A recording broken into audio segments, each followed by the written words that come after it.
If you don't mind, Tyler, you said you were going through a depression. Like, what was happening during? If you don't mind sharing, like, what was happening in your life where you just felt like I need something, like I need something to help me get through this?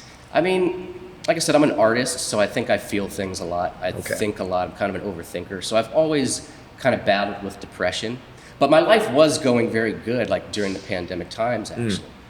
It wasn't really until like the end of 2021 everything started to change. So like, I'm 32 now, so when I hit 30, I started thinking like, what else do I have to offer the world besides being an artist, right? Because that's kind of all I ever thought about was just playing music. Yeah. And so I started getting into other things like gardening and stuff like that. And I thought, you know, I kind of want to, because I've been working in audio engineering throughout my 20s, I wanted to go on a different path. So I started looking at new jobs and stuff like that. But things were going really good. I was happy with that process. I was in a really good relationship. I was actually going to move out of the country. Wow. I was moving to England. Oh, wow. So I spent the last part of 2021 in England. I was living with my now ex-girlfriend at the time. So I came back here just to visit for the holidays in December. And like 2 days after I got back, my grandpa died. So that was really hard. Then like a month later, she broke up with me. So that was really hard too. Like, so then I wasn't going to England anymore. It was like a whole thing. You know? Man, I was just really struggling.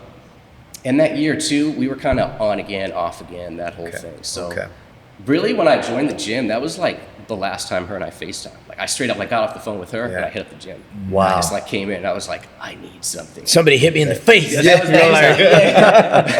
Really though, because like, you know, I noticed you were with Wes Watson recently. I'm a fan of his stuff. I like to watch what he says. He really helped me a lot too because I was going through, you know, a lot of stuff. And that concept of like channeling your pain in the right direction, you know, because it's like you can't get away from your pain. So it's like, all right, I can either delve into bad habits or I can choose a good habit. So it was like, I've always wanted to learn how to fight. You know, like I come in with my Batman stuff. Like, I'm always like superheroes and stuff. I'm like, I want to learn how to be a real life superhero. Like self-defense is important. I want to learn how to fight. And so I just jumped in. Like I didn't even take a trial class or anything. I just signed up for the black package. And I was like, love it. Let's do it. Now, how'd you feel? So you jumped in, you're full throttle. You're like, let's go. This is the time to do it. How'd you feel after your class? Oh, actually, let me ask you, how did you feel during the class or before class, during class, and after class? How'd you feel? So before class, I was nervous because I'm kind of an introvert, even though I'm a performer. Like just in casual interaction, I'm very like quiet to myself. I don't really have like a big personality until I get on stage. So I was a little nervous coming in. Also, I was aware too, like I don't have any fighting experience. I'm probably gonna get my ass kicked. I'm a little nervous with that. You know, I don't know what to expect. During the class, I had a great time.